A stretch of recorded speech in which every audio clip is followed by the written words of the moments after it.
오늘 저녁 놓치면 안 될 뉴스 한판 브리핑. 한판 브리핑 김수민 평론가 나오셨습니다. 어서 오십시오. 네, 반갑습니다. 네, 오늘 노태우 전 대통령 향년 89세의 나이로 세상을 떠났습니다. 네, 병원 치료를 받아오다가 최근 지병이 악화되면서 결국 오늘 운명했는데요. 노태우 전 대통령은 1932년 경북 달성군에서 태어났고 육군사관학교를 졸업한 다음에 보안사령관 등을 거쳐서 결국에 12.12 쿠데타를 거쳐서 집권 세력의 일원이 됩니다. 예. 이후에 체육부 내무부 장관을 지냈고 12대 국회의원 거쳐서 민주정의당 대표 그리고 대통령을 지내게 되죠. 쿠데타 신군부의 일원이었고 또 역대 대통령 중 최초로 구속 수감되었다는 불명예가 있고 그와 함께 또 최초의 1987년 체제의 직선제 대통령, 민주화 이행기의 지도자, 북방 외교 같은 성과 이런 긍정 평가도 있습니다. 예. 유족으로는 김옥숙 전 영부인과 딸 노소영 씨, 아들 노재현 씨가 있습니다. 예. 자, 진 작가님과 김성애 소장님도 노태우 전 대통령에 대한 또 노태우 정부에 대한 좀 평가 짧게 들어볼까요? 먼저 진 작가님부터. 예, 5.18 이걸 씻을 수 없는 죄까지요. 그리고 또 그 뇌물을 받았잖아요. 부정축제를 한 거라든지 이런 것은 정말 큰 죄인데 그럼에도 불구하고 아까 얘기한 것처럼 민주적 선거를 통해서 선출된 최초의 직선제 대통령이라는 측면들 6.25 선언을 이끌었고 또 북방 정책 그리고 보통 사람이라는 말을 통해 가지고 대통령에 대한 풍자를 허용했던 것들 그리고 당시에 3조 호황에 이제 힘입어 가지고 8에서 9%의 높은 성장률을 이루어 가지고 우리나라가 이제 선진국으로 갈 수 있는 기틀을 마련했다라는 점들 그리고 마지막에 이제 5.18에 관련해서 본인이 하기 힘드니까 아마도 아들을 시킨 것 같은데 노재현 씨가 예, 네. 반성하고 사과하는 모습을 보인 것 이런 건 평가할 수 있겠죠. 예, 자, 김성애 소장님. 예전 군사 독재의 일원이었다고 생각하고요. 역사적 평가라는 것은 본인은 죽었지만 그 희생자들과 그 희생자들 유족이 아직 펄펄 뛰고 살아계시지 않습니까? 지금 아직 평가를 할 기간은 아니라고 생각하고요. 발포 책임자도 항고하고 있는 한 패거리 아닙니까? 그래서 그닥 긍정적인 평가가 나오지 않습니다. 예. 자, 이 뉴스는 여기까지 하고요. 자, 오늘 문재인 대통령과 이재명 더불어민주당 대선 후보 청와대에서 이제 차담을 가졌습니다. 당 대선 후보 선출 16일 만에 만남이었습니다. 네, 오전 11시에 청와대 상춘제 앞뜰에서 50분 정도 차담을 나누었고요. 오차는 따로 하지 않았습니다. 배석자는 이철희 정무수석 1명이었다고 합니다. 이날 언급된 대화를 보면은 문 대통령은 지난 2017년 당내 대선 후보 경선을 언급하면서 그때는 경쟁을 했고 경쟁을 마친 이후에는 함께 힘을 모아서 정권 교체를 해내고 국정을 끌어왔다라고 하면서 이제 나는 물러나는 대통령이 되고 이 후보가 새로운 후보가 되셔서 여러모로 감회가 새롭다라고 덕담을 건넸습니다. 예. 이재명 후보는 저는 경기도지사로 문재인 정부의 일원이라고 밝히면서 문재인 정부가 성공하고 역사적인 정부로 남도록 최선을 다하겠다라고 화답을 했는데 이 와중에서 좀 재밌는 대화가 나왔어요. 예. 이재명 후보가 운을 뗐는데 지난 대선 때 모질게 한 부분에 대해서 사과드린다라고 당시 치열했던 당내 경선 과정에서 경선 과정에 대해서 다시 한번 얘기를 하니까 문재인 대통령이 후보가 되니까 그 심정을 아시겠죠라고 화답을 했다고 합니다.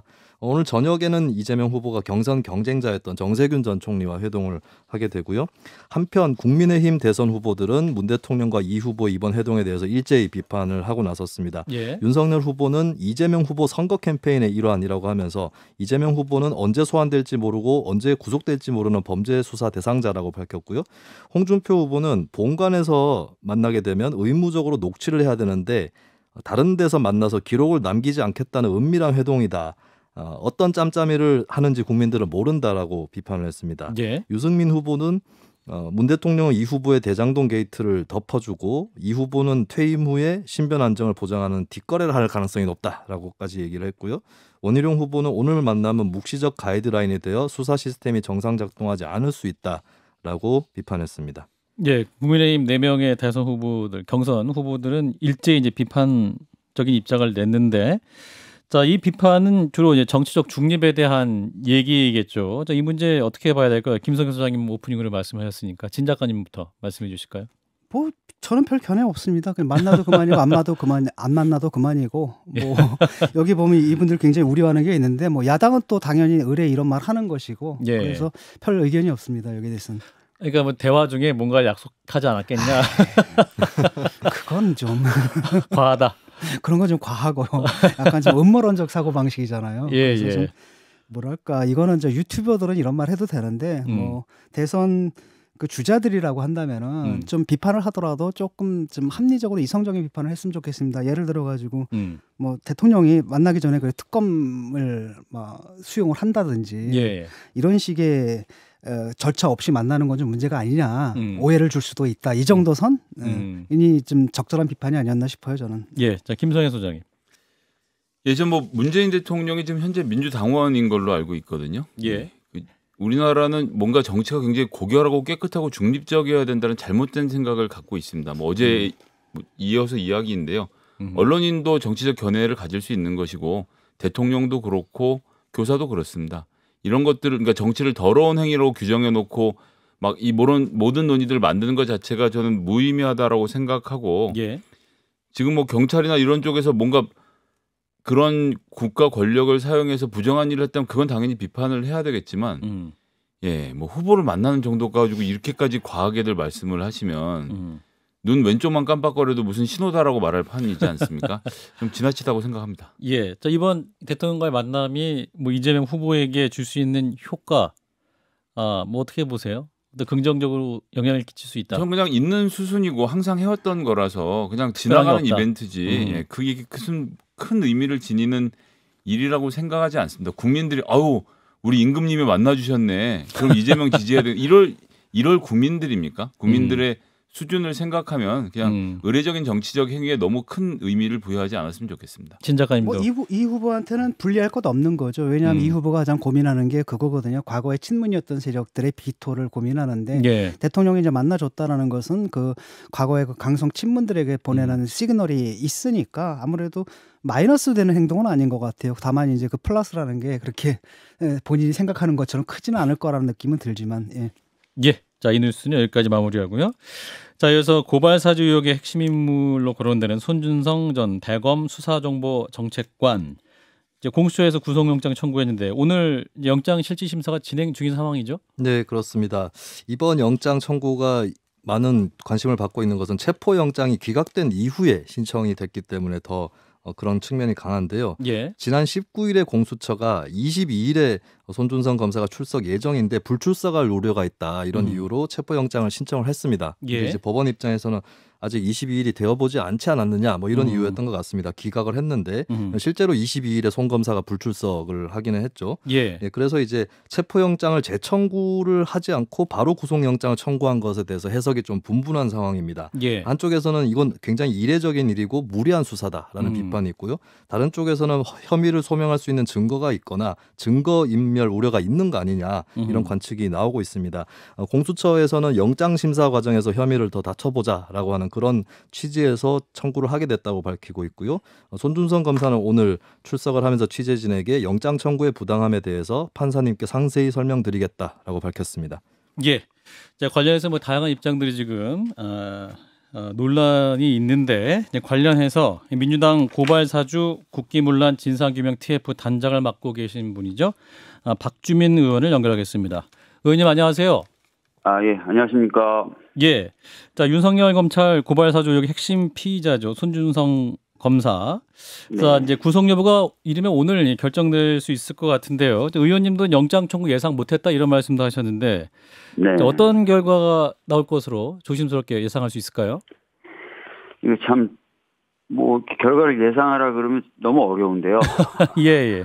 사실 제가 이제 그 공수처의 수사 진행 상황이라든지 어떤 수사 과정에서 확보한 증거 이런 것들을 알질 못합니다. 그래서 예.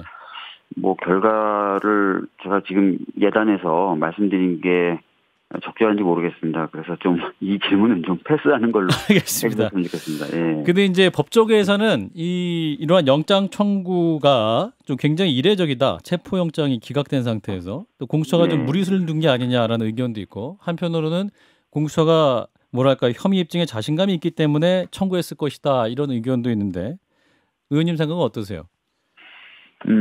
가장 그 흔하게 볼 수 있는 케이스는 어떤 거냐면요. 예. 소환을 하면은 이제 소환에 응해요.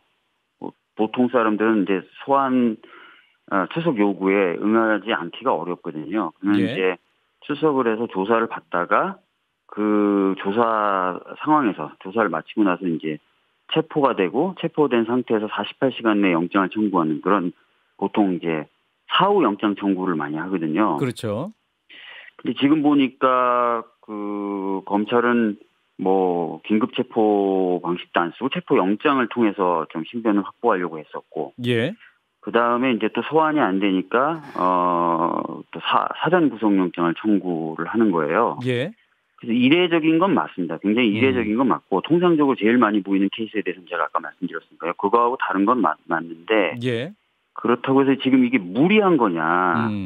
체포영장도 발부받아서 그걸로 하려고 하고 긴급체포나 이런 것도 가능할 수도 있을 텐데 적용되는 법조에 따라 다르긴 하겠지만 예. 그런 것들은 안 하면서 이제 법원을 통해서 영장을 발부받아서 뭔가 지금 하려고 시도하는 것이거든요. 그래서 이례적인 건 맞는데 이게 꼭 100% 무리한 거다 이렇게 볼 수 있는 건가 이 상황에서 어떻게 보면은 손준성 검사가 보통 일반인에 비해서 굉장히 소환에 응하지 않고 있었던 건 아닌가 이런 생각도 좀 들긴 합니다. 예. 근데 이제 대한변협에서도 굉장히 우려하고 있거든요. 이러한 이제 영장은 이례적이고 기본권 침해다. 이렇게 이제 체포영장 기각된 다음에 구속영장 청구되는 수사관행이 자리 잡을 수도 있다 하면서 좀 대한변협은 우려하고 있지 않습니까? 그럼 분명히 이제 뭐랄까요? 이 수사 과정 자체도 좀 이상하다. 국민들도 느끼실 수 있을 것 같은데요. 제가 아까 말씀드린 대로 이례적인 건 맞아요. 그러니까 보통은 그 사후 구속영장 청구 형태로 많이 하거든요. 신변을 확보한 상태에서. 근데 그렇게 하지 않고 계속 영장을 이제 청구하는 방식으로밖에 이제 수사를 못 하는 거냐라는 뭐 불만이라든지 이런 것들은 나올 수 있을 것 같은데. 예. 반면에 이제 지금 뭐 공수처 입장을 보니까 지속적으로 좀 출석을 요구했는데 안 하더라는 거죠. 그리고 현직 검사를 그냥 긴급 체포하기도 부담스럽고 그런 고민들이 조금 반영은 된 것 같습니다. 예. 자, 진중권 작가와 김성현 소장도 계셔서요. 두 분도 함께 질문하겠습니다. 예, 근데 뭐 구속적부심 심사를 지금 뭐 하고 있지 않습니까? 네. 그런데 그 통보를 이틀 늦게 해가지고 그냥 받기 전날 그 통보하는 것 자체는 그 피의자 또는 그분의 그 방어권 차원에서 좀 인권 침해적인 요소가 있다는 지적이 있거든요. 통보를 좀 미리 해줬으면 하는 아쉬움 저도 있네요. 예. 그래서 그런 부분 때문에 아마 좀 구설 또는 뭐 여러 가지 좀 얘기가 나오는 것 같긴 한데요. 예. 예, 그런 부분은 좀 아쉽다는 말씀을 저도 좀 드리도록 하겠습니다. 예. 예, 또 하나 이제 국민의힘에서는 이게 이제 정치적인 수사다, 정치 공작이라는 주장, 이 부분은 어떻게 들으셨습니까? 글쎄요, 지금 뭐 공수처가 지금 보도된 거 봐서는 굉장히 여러 차례 그 소환을 시도했다는 거지 않습니까? 예. 그런데 여러 가지 이유를 대해서 소환조차도 안 되는 상황이 계속 반복되고 있는 상황에서 예. 수사를 좀 해야 되는 수사기관의 입장에서는 뭐 여러 가지 이제 방법을 강구할 수밖에 없었던 것 같고요. 예. 국민의힘에서는 지금 뭐 시기라든지 이런 것들을 가지고 정치적인 것 아니냐라고 얘기를 하는데 만약에 좀 더 정치적으로 고민한다면은 조금 더 빨리 할 수도 있지 않았을까요? 그래서 지금 이 시기와 상황만 놓고 이게 정치적인 관여다라고 평가하는 거는 조금 좀 지나친 부분도 있어 보입니다. 의원님 예. 그리고 김성현 소장입니다. 김웅 네. 국민의힘 의원의 경우도 좀 봐야 될 것 같은데요. 네. 뭐 국정감사가 사실 환노위는 21일에 끝났는데 26일까지 국정감사 기간이니까 그 동안은 뭐 이 출석 요구를 뭐 이제 기간을 조정하는 것처럼 해서 결국 언제 출석 요구를 하고 출석할 것인지가 관심이 좀 모아지고 있는데 이 부분은 좀 어떻게 보십니까? 사실 이제 김웅 의원 같은 경우 이제 현역 의원이라서 뭐 체포영장이나 이런 부분이 더 사용되기 어렵겠죠. 그래서 본인이 좀 자발적으로 수사에 협조해주는 게 가장 좋은데 현재까지 어떤 태도나 모습을 봤을 때는 또 쉽사리 또 수사에 응하진 않을 것 같거든요. 예. 그래서 그것도 참 어떻게 보면 좀 기약 없는 좀 그런 것이 되고 있는 것 같고요. 그러다 보니까 이제 공수처 입장에서는 손준성이라고 하는 주요 피의자부터 먼저 확실하게 조사를 하고 예. 그 다음에 이제 김웅 의원 쪽으로 넘어가야 될 필요성이 더 클 거예요. 현역 의원에 대해서 쓸 수 있는 수단이 매우 제한적이기 때문에 더욱 그렇죠. 김웅 의원 지금 그런 상태에서 오히려 박지원 국정원장의 제보 사주 쪽의 의혹이 증거가 더 확실하다 이렇게 말씀을 하시기도 하고 검찰이 나서면 이제 시비거리를 유발할 가능성도 있어서 그런 걸 차단하자는 맥락에서 자기가 이제 윤석열 총장의 이름을 언급했다 이렇게까지 하고 있는데 이런 반박들은 좀 어떻게 보고 계십니까? 제가 뭐 다른 언론과의 인터뷰도 하면서 말씀을 드렸지만 공개된 녹취록을 보면은 사실 이제 검찰 쪽하고 굉장히 내밀하게 이야기를 하면서 뭔가 고발 관련된 일이 진행이 되거나 또는 진행시키려고 했던 정황이 많이 나와요. 예. 뭐 예를 들어서 뭐 남부지검은 위험하대요. 남부지검 해주세요. 다른 데는 위험하대요라고 얘기를 한다든지 또는 구체적인 고발의 방법이라든지 상황에 대해서 자세하게 제보자에게 가이드를 한다든지요. 이런 내용들이 굉장히 이제 많이 나오고 특히 뭐 고발장에 첨부돼 있었던 그 당시는 진짜 검찰 말고는 알 수 없었던 여러 첨부 자료들에 대해서 그런 것들 쭉 모아놓은 게 있다. 이런 얘기까지 쭉 하거든요. 그래서 네. 이런 부분들을 봤을 때는 이거는 진짜 검찰 수뇌부하고 얘기하지 않으면 할 수 없는 얘기를 하고 있기 때문에 그리고 네. 특히 이제 손준성 보냄이라고 했던 그 자료들이 다 디지털 증거로서 검찰이 확인한 결과 조작된 정황이 없다는 거잖아요. 예.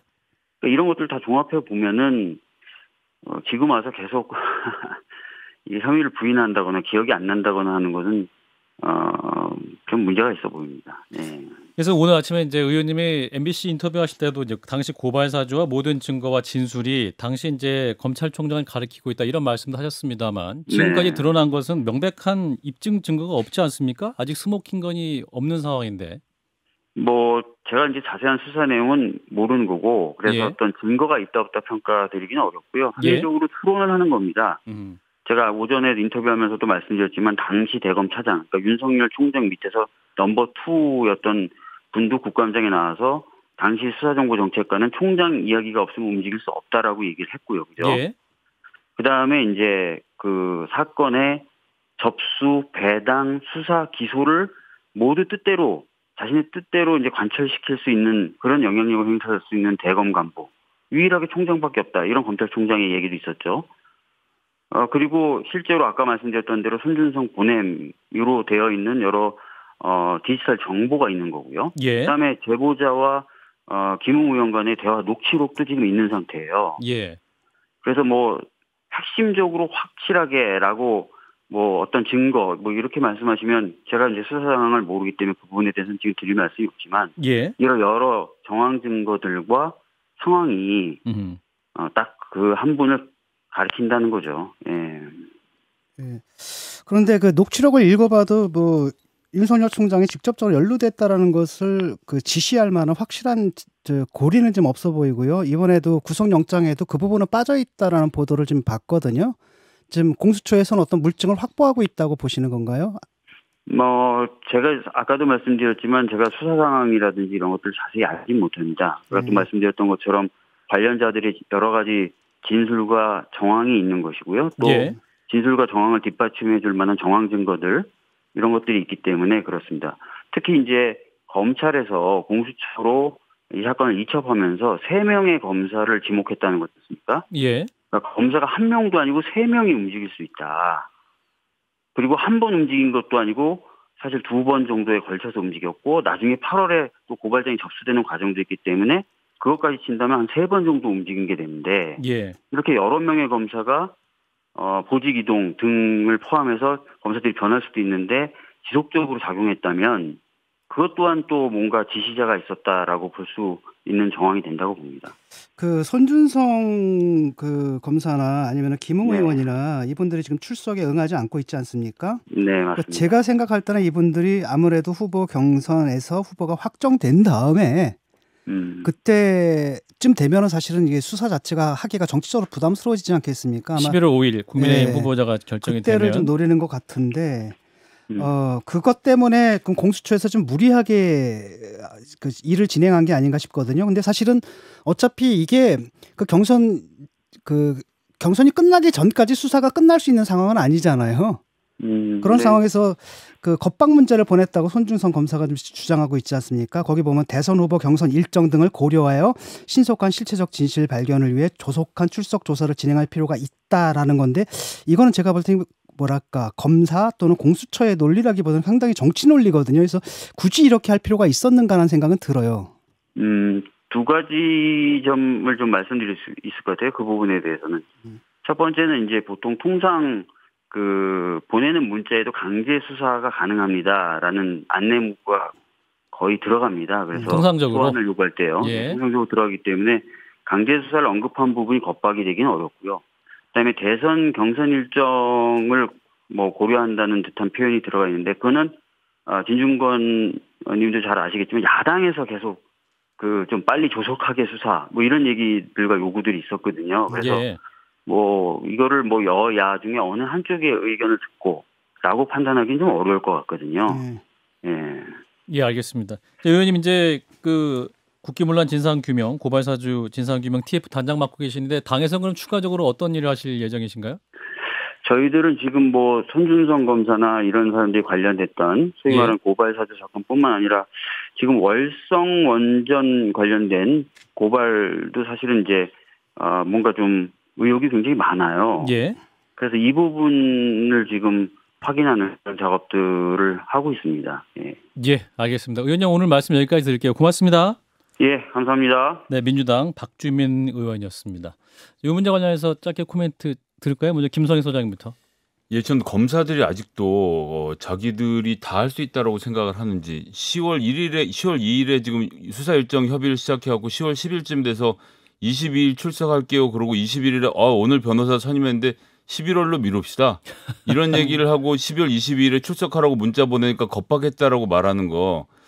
이거 가능한가요? 대한민국 국민 중에서 이렇게 수사기관에 비협조적으로 할 수 있는 사람 얼마나 되는지 생각해보면 공무원이 이러면 안 되죠. 그 열린민주당 대표께서 그러시더라고요. 검찰이 불러도 안 가시고. 예, 그건 그렇죠. 내사 단계였기 때문에요. 예, 예, 정식으로 사건 번호도 안 받은 상태에서 한 얘기였습니다. 우리 일반 시민들 같은 경우는 그렇게 못 하거든요. 재판하다 막 벌떡벌떡 일어나거나. 그래서 그건 좀 안 좋은 것 같고. 근데 문제는 뭐냐면 이런 거거든요. 어차피 이 시간 내에 경선 기간 내에 그 수사가 안 끝난다라고 한다면 미루더라도 그냥 내버려둬야 되는데 뭐 체포영장에다 기각당하니까 바로 구속영장을 친다는 건 제가 볼 때는 좀 아닌 것 같거든요. 이건 좀 무리한 게 아닌가라는 생각이 들어요. 그래서 어떻게 될지 모르겠지만은 어차피 이제는 뭐 경선이라는 게 의미가 없어지잖아요. 대선까지 5개월이나 남았으니까 여유를 갖고 좀 지켜봐야 되고 굳이 이런 식으로 해가지고 그러니까 쉽게 말하면 야당의 경선의 과정에 정치적 영향력을 끼치려 한다라는 오해를 살 필요가 굳이 있었나라는 지적을 좀 하고 싶네요. 윤석열 캠프가 이 수사를 빨리 진행해달라고 가장 요청했던 데라는 점만 말씀드리겠습니다. 예. 자, 한 소식만 더 듣겠습니다. 국민의힘 오늘 3차 경선 여론조사 방식 확정했네요. 네, 경선선거관리위원회 회의에서 만장일치로 의결이 됐는데요. 구체적인 문항은 공개하지 않았는데 대략적으로 1대1 대결이라는 것을 설명을 해주고 마지막으로 본선 경쟁력이 있는 후보가 누구인지 이렇게 묻는 거고 질문은 하나라고 합니다. 딱 하나만 묻겠다. 예, 근데 이제 지금 유추가 되고 있는 거는 그냥 이재명 후보를 상대로 누가 낫습니까? 이게 아니라 이재명 대 윤석열, 이재명 대 홍준표 이런 식으로 4개를 묻고 이제 답변을 구한다는 것이 유력한 관측인데 그래서 이제 지금 4캠프에서 다 반발이 나오고 있습니다. 그렇군요. 그러니까 유승민, 홍준표 후보 같은 경우는 질문이 너무 길다. 중도층, 무당층이 중간에 끊을 확률이 크다. 너무 길어서 네, 그렇게 대답 안 해 이럴 있고, 수 있다. 예, 윤석열, 원희룡 후보 측은 역선택 방지는 안 되는 거 아니냐 이렇게 반발을 하고 있는데 어쨌든 이번 결과는 당의 전통적인 방법에 무게가 실린 것이다. 예전에 서울시장 경선 때도 역선택 방지 조항은 없었거든요. 예, 그런 그 역사라든지 전례 이런 것들 그대로 채택한 것이 아니냐 이런 의견이 많습니다. 모든 캠프가 반대하니까 굉장히 공정하게 하실 것 같은데 시작하니부터 30초씩. 룰은 별거 아닙니다. 중요한 건 이게 바람이거든요. 일단 홍준표 후보가 바람을 탔고 지금 그 조금만 시간이 더 있으면은 이제 확실하게 역전을 할 텐데 지금 굉장히 박빙의 상태로 지금 보이거든요. 그 양쪽 캠프에서 다 긴장하는 걸 보니까 그래서 굉장히 흥미진진해졌습니다. 저기서 문제는 바람이다. 자, 김성희 소장. 자, 국제공인기준 응답률 1~2%짜리 여론조사에 일국의 정치의 미래, 대권 주자의 미래를 맡긴다는 이 제도 자체 이제 그만 좀 했으면 좋겠습니다. 진심으로. 어떻게 하면 되나요, 그러면? 당원 투표를 하면 되죠. 당원들이 정하면 됩니다. 여론조사를 이런 식으로 밀어넣는 건 아니면 최소한 응답률을 30%로 높이든가. 자, 김수희 평론가 30초 정리해 주세요. 네. 그 당원 투표로 하느냐 마느냐 이게 이제 어떤 단순한 방법론상의 문제가 아니라 정당의 모델을 어떻게 할 거냐 이 문제거든요. 근데 아직까지 이제 민주당, 국민의힘 이 거대 정당들은 어떤 당원 직선제를 하는 것에는 거부감이 있는 그런 상황이다라고 볼 수 있겠고 이것은 굳이 얘기하면 이제 미국식 정당 모델에 가깝다 이렇게 볼 수 있겠죠. 예. 이번 대선에서 여러 가지 좀 과제를 남긴 것 같은데 대선 후에 뭐 국민의힘이든 민주당이든 새로운 어떤 경선제에 대한 논의는 좀 필요해 보이는 것 같습니다. 자, 김수인 평론가였습니다. 고맙습니다. 네, 감사합니다.